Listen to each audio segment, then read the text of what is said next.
El año era 1991. El otoño ya se instalaba sobre San Miguel de Allende, una ciudad histórica en el corazón de México, conocida por sus calles coloniales y la imponente parroquia de San Miguel Arcángel. Un velo grisáceo cubría los techos de teja, y el olor húmedo de las hojas caídas se mezclaba con el aroma a café de los cafecitos locales. Era un escenario de belleza casi pictórica, que pronto sería manchado por una tragedia que resonaría por décadas. Sofía Montes, una maestra de artes de 32 años, irradiaba talento y vivacidad. Originaria de Boston, había encontrado en San Miguel de Allende no solo un hogar, sino un escenario para su pasión por el arte. Sus cuadros, vibrantes y llenos de vida, eran el espejo de su alma, y rápidamente había conquistado un círculo social activo en los vibrantes círculos artísticos de la ciudad. Sofía no era solo una artista prometedora, era una mujer soltera, independiente, cuya energía e inteligencia cautivaban a todos. El 14 de octubre de 1991, el silencio que cayó sobre el departamento de Sofía en la encantadora calle de los Artistas era demasiado pesado para ser ignorado. Doña Carmen Ríos, una vecina de toda la vida y amiga de la familia, intentó llamar a Sofía durante todo el día, sin éxito. Preocupada, al final de la tarde, decidió tocar a su puerta. La falta de respuesta, combinada con la puerta entreabierta, despertó un presentimiento helado. Al entrar, lo que encontró le heló la sangre. Sofía yacía inerte en el suelo de la sala, en medio de un desorden impactante. El grito de doña Carmen rasgó la quietud de la calle de los Artistas.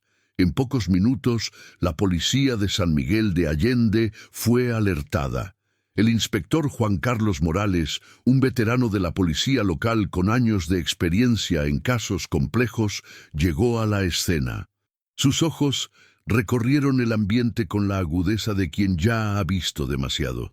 El departamento de Sofía, antes un santuario de colores y creatividad, ahora era un escenario de horror. Una estatuilla de bronce que Sofía apreciaba mucho y que representaba a una diosa de la fertilidad, yacía rota en el suelo, sus fragmentos esparcidos como testigos mudos de una violencia brutal. Un cajón de su cómoda estaba abierto, sugiriendo un posible robo. Sin embargo, un detalle perturbador saltó a los ojos del inspector Morales. Nada de valor aparente había sido sustraído. Joyas y dinero estaban intactos, arrojando una sombra de duda sobre la motivación. El equipo forense, liderado por la doctora Silvia Mora, una patóloga reconocida por su meticulosidad, llegó poco después. El aire estaba cargado de una tensión casi palpable mientras iniciaban el delicado trabajo de recolectar cada fragmento de evidencia. La doctora Tissot Mora estimó la hora de la muerte de Sofía entre las 7 y las 10 de la noche anterior. Debajo de las uñas de la víctima se recolectaron cuidadosamente microfibras diminutas, un detalle que en ese entonces parecía insignificante. En la base de la estatuilla rota también se recogió una muestra de sangre, tan pequeña que casi pasó desapercibida. Había además una huella parcial en la alfombra de la sala, de difícil identificación, pero que podría ser vital.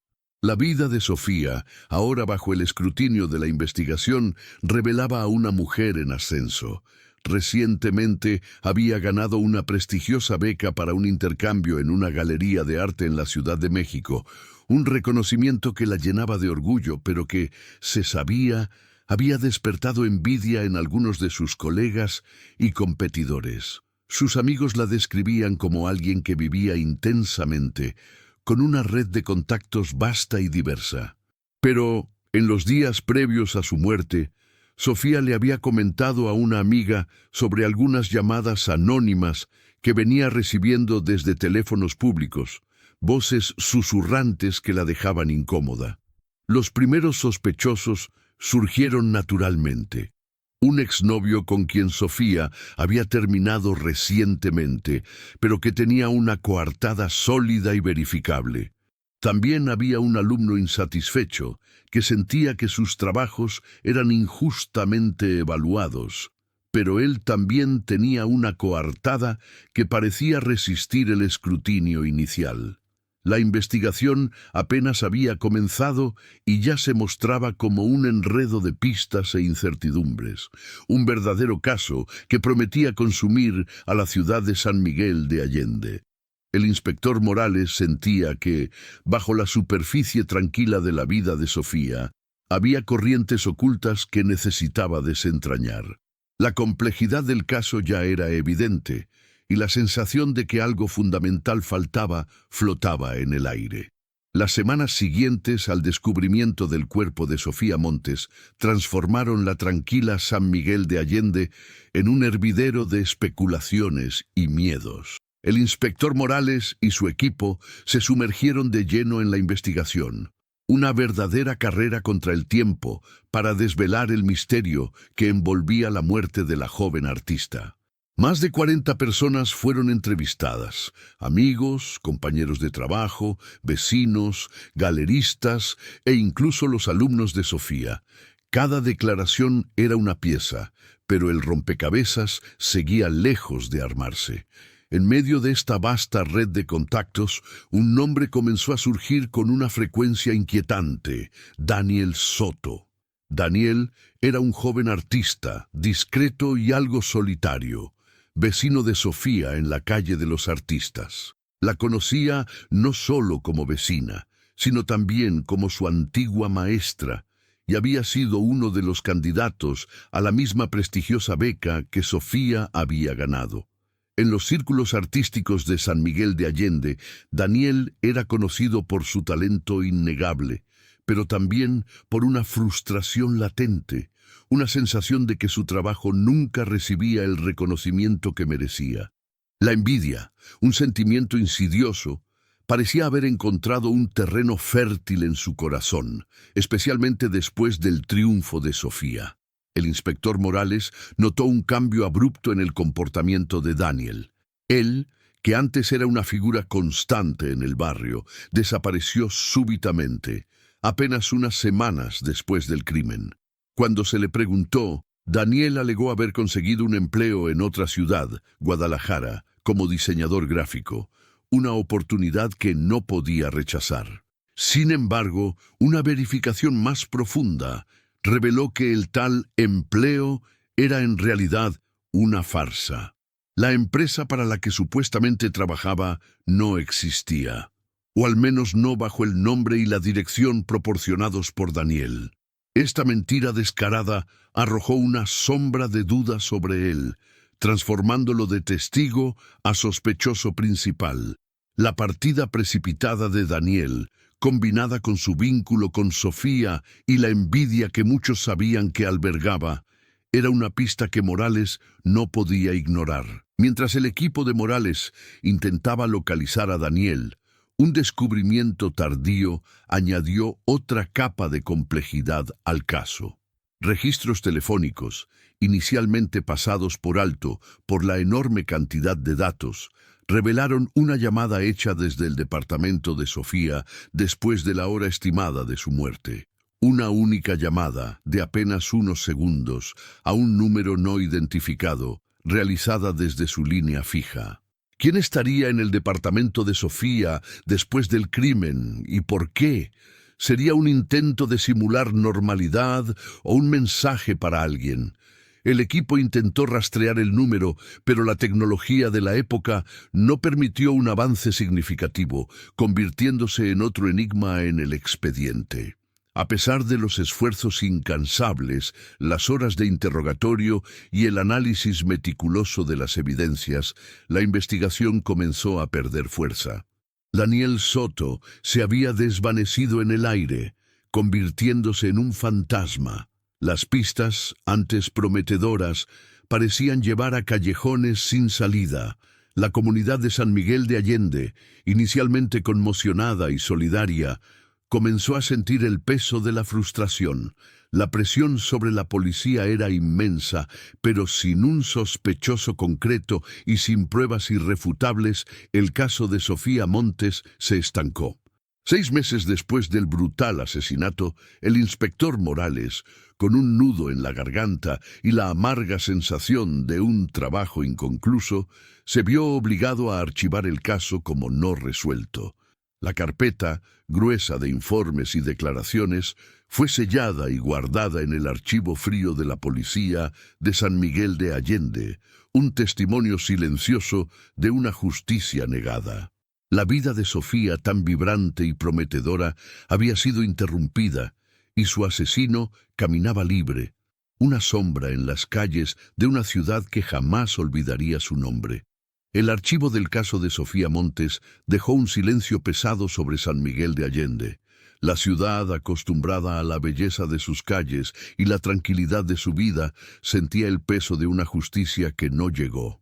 Para el inspector Juan Carlos Morales, el expediente de Sofía no era solo otro archivo polvoriento, era una herida abierta, un recordatorio constante de un asesino suelto y de una vida brillante truncada prematuramente. Revisaba los informes por la noche, en casa, con la esperanza de que un detalle, una palabra, saltara a sus ojos y revelara lo que se había perdido.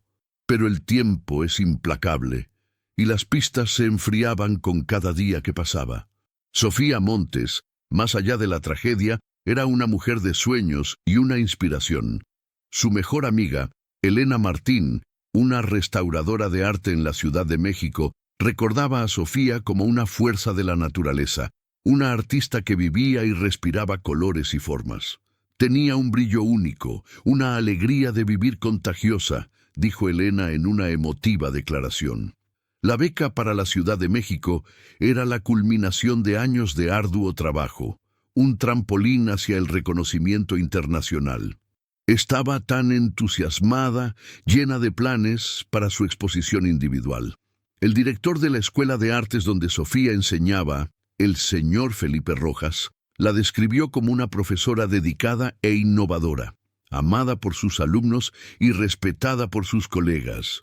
Su muerte dejó un vacío inmenso, no solo en la vida de sus seres queridos, sino también en la comunidad artística de San Miguel de Allende.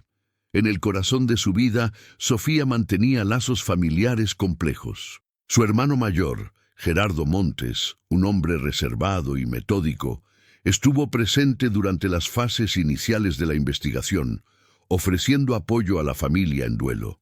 Su postura era la de un hermano devastado, pero para algunos había una extraña distancia en su pesar. Gerardo, aunque siempre discreto, había sido una figura constante en la vida de Sofía, y ella, a veces, confiaba a sus amigos la dificultad de lidiar con la intensidad de su atención, que rozaba el control. Aunque nunca lo había expresado abiertamente como envidia, Sofía había mencionado, en conversaciones puntuales, la incomodidad con la competitividad velada de Gerardo, especialmente en relación con sus éxitos artísticos. El inspector Morales, impulsado por una terquedad inquebrantable, persistió. Solicitó análisis adicionales de todo lo que pudo. Las microfibras encontradas bajo las uñas de Sofía, inicialmente vistas como restos aleatorios, fueron reexaminadas, pero la tecnología de la época no permitía una identificación precisa. La minúscula muestra de sangre en la base de la estatuilla rota también fue analizada repetidamente, pero no coincidía con ningún perfil de la base de datos existente, siendo considerada insuficiente para una identificación concluyente. Incluso las notas anónimas que Sofía había mencionado, si es que existían físicamente, fueron buscadas. En su ausencia, Morales consideró la posibilidad de un análisis grafológico de otros textos, pero no había material para comparar, y las llamadas desde teléfonos públicos permanecieron como un misterio. Cada callejón sin salida aumentaba la frustración de Morales, que sentía que la verdad se le escapaba entre los dedos. La presión de sus superiores, sin embargo, era implacable. Con la falta de nuevas evidencias y la ausencia del sospechoso principal, Daniel Soto, los altos mandos de la policía de San Miguel de Allende exigieron que el caso fuera cerrado oficialmente. Morales, con el corazón roto y la conciencia pesada, se vio forzado a ceder. El expediente de Sofía Montes fue sellado, relegado al frío olvido de los archivos, un testimonio silencioso de una tragedia no resuelta. La imagen de Sofía, sonriente y llena de vida, atormentaba sus pensamientos y juró que algún día la verdad saldría a la luz. Pero, por ahora, el caso de Sofía Montes era solo otro cold case, una mancha en la historia de San Miguel de Allende, a la espera de una nueva mirada, de una nueva esperanza. 28 años se desvanecieron como niebla sobre los campos del Bajío. Corría el año 2019 y el caso de Sofía Montes yacía intacto en los archivos de la policía de San Miguel de Allende, un recordatorio silencioso de una justicia que parecía nunca llegar. El inspector Juan Carlos Morales se había jubilado, llevándose consigo la amargura de un caso no resuelto, pero jamás olvidado. Sin embargo, el tiempo, que todo lo borra, también trae consigo la promesa de nuevas herramientas, nuevas perspectivas. Fue en este escenario de esperanza tecnológica que el expediente de Sofía sería reabierto, no por casualidad, sino por una iniciativa de memoria judicial que buscaba dar voz a los cold cases de la región. La capitana Sofía Guerrero, una joven y ambiciosa detective con un intelecto agudo y una fascinación particular por los casos archivados, fue la responsable de esta tarea. Su reputación en la policía de investigación era la de alguien que no temía sumergirse en las profundidades de investigaciones olvidadas, creyendo firmemente que la ciencia forense moderna podría desvelar misterios que antes parecían impenetrables. Al recibir la polvorienta carpeta de Sofía Montes, Guerrero sintió de inmediato el peso de la historia, la urgencia silenciosa de una vida interrumpida. Se sumergió en los informes antiguos, en las declaraciones mecanografiadas, en las fotografías en blanco y negro que capturaban el dolor y el desorden de una época. Las horas se convirtieron en días y los días en semanas, mientras la capitana Guerrero deconstruía y reconstruía cada paso de la investigación original. Notó las inconsistencias, los detalles que fueron pasados por alto, no por incompetencia, sino por la limitación de la tecnología de la época. Dos pistas en particular llamaron su atención, haciendo eco de la premisa de que nada es insignificante en un crimen. Las diminutas microfibras encontradas bajo las uñas de Sofía y la muestra de sangre casi invisible en la base de la estatuilla rota. En 1991, estas evidencias habían sido consideradas de valor limitado, incapaces de producir una identificación concluyente. Pero 28 años después, el escenario era otro.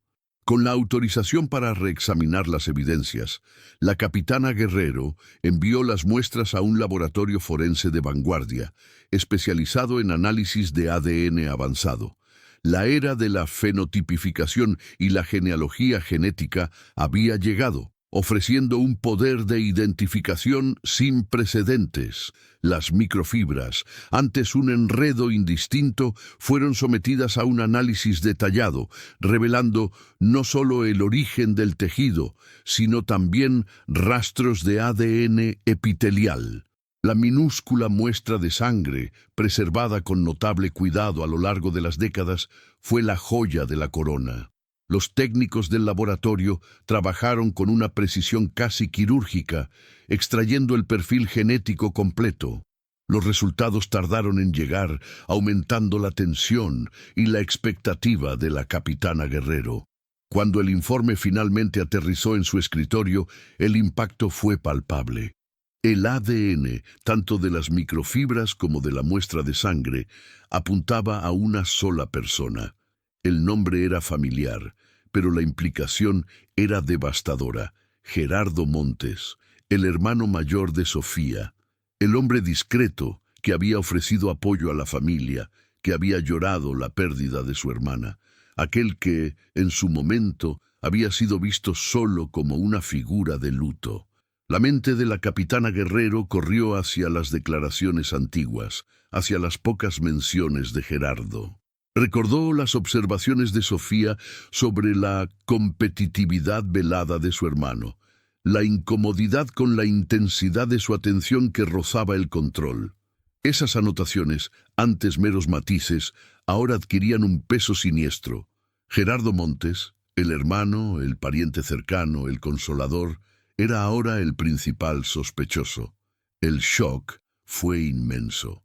Profundizando en la investigación sobre Gerardo, el equipo de Guerrero descubrió que, después del crimen de 1991, se había mudado a un pequeño pueblo en el interior de México, adoptando una nueva identidad social. Lejos de la efervescencia de San Miguel de Allende, se había convertido en un librero jubilado, viviendo una vida solitaria, casi ermitaña.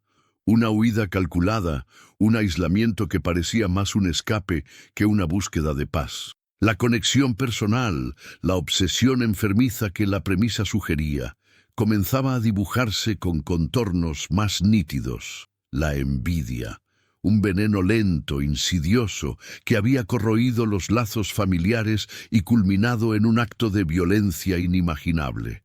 La estatuilla rota, símbolo del éxito de Sofía, ahora no era solo un arma, sino un catalizador de un resentimiento acumulado por años. La verdad, enterrada durante casi 3 décadas, comenzaba a emerger de las sombras. La revelación del ADN de Gerardo Montes envió ondas de choque a través del equipo de la capitana Guerrero.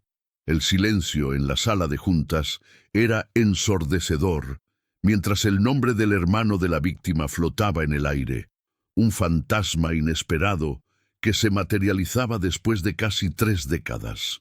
«Imposible», susurró uno de los detectives, pero el informe del laboratorio era irrefutable. La ciencia forense moderna, con su precisión implacable, había hablado. Las microfibras, antes insignificantes, y la muestra de sangre, antes demasiado pequeña para ser decisiva, ahora eran el vínculo incuestionable entre el crimen y Gerardo. La capitana Guerrero sintió una mezcla de triunfo y una profunda tristeza. La verdad estaba allí, brutal y dolorosa. La primera tarea era localizar a Gerardo Montes. La información inicial era escasa, solo un registro de mudanza a un pequeño pueblo en el sur de México, Pátzcuaro, poco después de que el caso fuera archivado en 1991. De hecho, había adoptado una nueva identidad social, aunque mantenía su nombre de pila para fines legales, pero vivía como un hombre completamente diferente. En Pátzcuaro, Gerardo era conocido como un librero jubilado, un hombre de hábitos simples y solitarios, casi invisible en la comunidad. Vivía en una casa aislada, rodeada de libros y un modesto jardín, un santuario de aparente tranquilidad que escondía un pasado sombrío. El equipo de la capitana Guerrero inició una vigilancia discreta. 2 detectives, haciéndose pasar por turistas e investigadores de arte, se establecieron en el pequeño pueblo. Observaron a Gerardo durante días, estudiando su rutina meticulosamente. Frecuentaba la misma panadería todas las mañanas, compraba los mismos periódicos y pasaba las tardes en su jardín o leyendo en su biblioteca particular. Su vida era una monotonía casi perfecta, calculada para no levantar sospechas. Pero la capitana Guerrero sabía que esa fachada de normalidad era solo una máscara, una fachada construida para ocultar la verdad. El desafío ahora era obtener una muestra de ADN de Gerardo Montes para una comparación directa y concluyente, sin alertarlo. El equipo elaboró un plan ingenioso. Uno de los detectives, fingiendo ser un coleccionista de libros raros, logró concertar una cita con Gerardo en un pequeño café local, con el pretexto de discutir una adquisición. Durante la conversación, que se extendió por casi 1 hora, el detective le ofreció café a Gerardo en una taza de cerámica. Gerardo, sin sospechar nada, bebió su café y dejó la taza sobre la mesa al final del encuentro. Tan pronto como se retiró, la taza fue discretamente recogida por el equipo de vigilancia, empaquetada y enviada de inmediato al laboratorio forense. Era un método simple pero efectivo para obtener el material genético necesario. La espera por los resultados fue angustiante. Cada minuto se arrastraba, cargado de expectativa. Cuando llegó la confirmación final, fue tan devastadora como la primera. El ADN de la taza de café era una coincidencia perfecta con las muestras encontradas en la escena del crimen y bajo las uñas de Sofía. Ya no había dudas. El librero jubilado y solitario de Pátzcuaro, el hermano afligido, era el asesino. La capitana Guerrero sintió un escalofrío. La justicia, después de casi 3 décadas, estaba a punto de ser servida. El caso de Sofía Montes, el cold case que atormentaba la memoria de San Miguel de Allende, estaba finalmente al borde de una resolución. La siguiente fase sería la más delicada y crucial: el arresto y el interrogatorio de Gerardo Montes, el hombre que había vivido una vida de mentiras durante tanto tiempo. La mañana en Pátzcuaro irrumpió con la tensión de una tormenta inminente. El equipo de la capitana Guerrero, con una orden judicial en mano, rodeó la casa aislada de Gerardo Montes. El arresto fue dramático, pero el sospechoso reaccionó con una calma perturbadora, casi como si hubiera esperado ese momento durante décadas. «Sabía que este día llegaría», murmuró, admitiendo de inmediato ser consciente de que el caso de Sofía había sido reabierto. En el interrogatorio, la máscara del librero jubilado se desmoronó, revelando un alma corroída. Gerardo, confrontado con las irrefutables pruebas de ADN y la fuerza de la verdad, comenzó a confesar en fragmentos una obsesión enfermiza. La envidia por la beca de Sofía, el rechazo constante que sentía hacia su talento y éxito, todo convergió en una noche fatídica.